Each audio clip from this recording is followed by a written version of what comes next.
Dabar aš jums parodysiu 4 pagrindinės medžiagas, kurios naudojamas interjero dekoravimo elementų gamyboje, tokių kaip grindys, sieninės juostos, karnizai. Pirmas – strudinis polistirenas, antras – kietasis polimeras, trečias – poliuretanas, ketvirtas – tradicinis gipsas. Pereikim prie pavyzdėlių. Čia matom, yra, netgi pagal garsą matosi, kad čia pigiausias strudinis polistirenas. Tokiam kaip butaforijom atkurt. Antras, visai nebloga medžiaga, irgi polistirolo pagrindu. Darbas primena darbą su plastiku. Kietasis polimeras. Trečias, populiariausias, labiausiai pamėgtas meistrų poliuretanas. Štangos po 2 arba po 2,40, darbas primena darbą su mediena.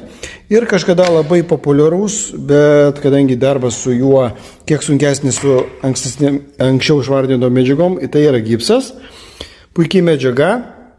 Šiaip kiekviena medžiaga turi privalumų ir kažkokių minusų, o kad tinkamai parinkti medžiagą, išvardinkit, ko jums reikia, mes jums padėsim parinkti, kas tinka būtent jums.